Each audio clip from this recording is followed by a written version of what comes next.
Emma Raducanu is a star. Last year at the U.S. Open, she became the first qualifier, male or female, to win a Grand Slam in the Open era. Not to mention, she was only 18 years old at the time. Since then, expectations from her have been consistent, but sadly, so have injuries. In today's video, we're talking about Emma's plans for Wimbledon, which starts later this month. Let's get started. First up, Emma Raducanu withdraws from the Rothesay Classic. Earlier this month, Emma announced her withdrawal from the Rothesay Classic in Birmingham. She said she was disappointed to go out with a side injury, but she was looking to be back on the court soon and enjoy the rest of the grass season. She revealed that she had sustained a freak injury, an acute side strain, in the opening game of the tournament. Emma retired in the first set, while trailing 3-4 to Viktorija Golubic. It was her first match on home soil after winning the U.S. Open, and understandably, it was very special. We gotta say, we're all very sad to see her leave like this. She had a scan the following day, and she said she had received some reassuring news from the results. She was going to spend the next few days resting from any harsh physical activity before getting back to training for the rest of the grass season. Emma was hoping to return for the Eastbourne event starting on the 19th of June. Unfortunately, things didn't really go as planned. It seems Emma Raducanu will not play Eastbourne. The 19-year-old had until the evening of June 17th to request a wildcard entry into Eastbourne. Her name, however, didn't appear on the list, and she will be missing the tournament. Emma has struggled with injuries and consequently a lack of consistency since her historic run to the title in New York last year. She hasn't managed to win more than 2 matches at a tournament, and she's had to retire 3 times mid-match just this year. She's had blister problems at the Australian Open. This was followed by a withdrawal from the Abierto Zapopan due to a hip injury. At Indian Wells, she had a stiff back, and her blisters returned in the Billie Jean King Cup. Her back pain was again an issue in the Italian Open. Now, it's her side strain. Safe to say, it hasn't been an easy year for the British number one. Reportedly, Emma's team was hesitant to let her play at Eastbourne as she continues her battle for fitness after a year marred by injuries. We have to say that we really feel for Emma, and we hope she recovers as soon as possible. So will Emma Raducanu play Wimbledon? Although Emma's absence from Eastbourne is believed to be for precautionary reasons, it means that if she makes it to Wimbledon, she'll be playing after almost no competitive tennis on grass this year. If Emma decides to play at the most prestigious tennis tournament, and we're certain she'll be fully hoping to, her first match should be either on the 27th or the 28th of June. At Wimbledon, Emma will be seated in the top 10, so in theory, she could draw a very favorable first-round match. On the other hand, she could also draw Serena Williams, who's making her first competitive appearance in a year, and we know that's never an easy game. Here's hoping the rising star is feeling up to the challenge of Wimbledon, where she stunned everybody just last year and announced her entry into the world of tennis. Now we have John McEnroe on Emma Raducanu. Last year at Wimbledon, John McEnroe was under fire for saying Emma couldn't handle the pressure as she retired from her 4th-round match due to breathing difficulties. He was heavily criticized on social media for his comments, and rightly so. However, the American has once again recalled his comments and said doesn't regret saying that. He said he wouldn't say anything different this time around either. John said that with mental health coming more to the forefront, so many of these young players don't know how to deal with the pressure. He mentioned that the same thing happened to Naomi Osaka. John, why are you calling out a player that's literally over 40 years younger than you? She's already done what most can't do after decades on tour. Please, cut her some slack. He continued saying that the same happened to him, and it was all just a part of the game. Looking back, he said he wished he had just powered through his feelings of being overwhelmed and just played as much as he could have. To each his own, but we really feel like there's no shame in taking some time off.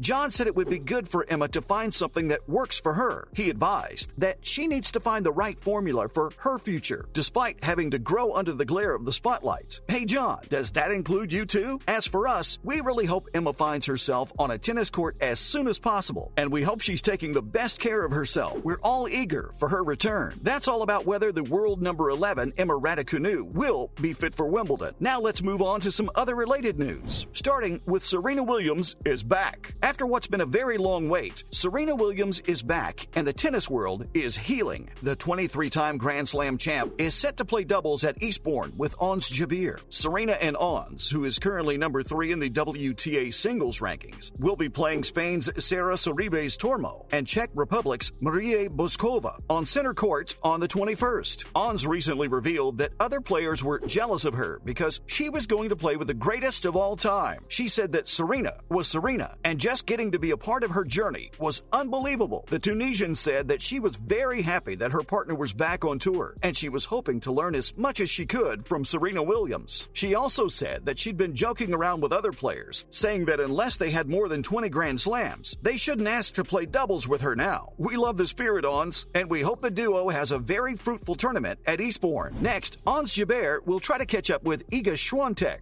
No one in tennis right now has an answer for the world number one, Iga Swiatek. The world is at her feet, and she's on a 35-match winning streak, and she's got almost double the number of ranking points than everybody else on the WTA Tour. And while the gap is gigantic, Ons Jabeur hopes to catch up with Iga someday. Ons just won her third career singles over the weekend at the Berlin Open. She told the media that she's trying very hard to improve her game, and it's very important for her to see the numbers are following. The current world number 3 said that her next goal is to climb up to number 2 in the rankings, and then maybe stop Iga one day. Ons praised Iga and said that she was a little bit far off, but she's going to try and catch up. The Tunisian said that she had great confidence in her preparation for Wimbledon, and she's looking forward to the tournament. She added that she hopes there's more titles to come. And finally, Novak Djokovic and Iga Swiatek confirmed as top seeds for Wimbledon, to the surprise of absolutely no one. Iga Swiatek was confirmed as the top seed for the women's draw at Wimbledon. Nobody has even come close to beating her in a very long time. In the women's draw, Annette Kontaveit is the second seed, followed by Ons Jabeur, Paula Badosa, and Maria Sakkari on numbers 3, 4, and 5 respectively. Emma Raducanu is seated in the top 10 as well, due to Aryna Sabalenka's absence. Over on the men's side, the draw was a little bit uneven. Novak Djokovic is the first seed at Wimbledon because of Daniel Medvedev's absence from the tournament due to the ban on Russian and Belarusian players. Rafa Nadal is the second seed, as he looks to win his first ever career slam. And with this draw, he gets an easy way, at least to the final, as he won't meet Djokovic until the very last match. Dan Evans, despite being ranked outside the top 32, will be seated at Wimbledon. Following the player ban and Sasha Zverev's injury, Dan climbs up to become the 29th seed, meaning the risk of a tough first-round draw has decreased for the Brit. Casper Ruud is the third seed, Stefanos Tsitsipas is the fourth, and Carlos Alcaraz is 5. Although the ATP and the WTA have stripped Wimbledon of its ranking points, we can hardly wait for the tournament. Almost all the big names are playing. It's literally Wimbledon, and we are positive it's going to be a blast. We're literally counting the days. And that's a wrap for this video. Do you think Emma Raducanu will be back in time for Wimbledon? If yes, will the star go far in the tournament? Please let us know down in the comments below. And make sure you give this video a thumbs up and subscribe to our channel for more videos just like this. See you in the next one.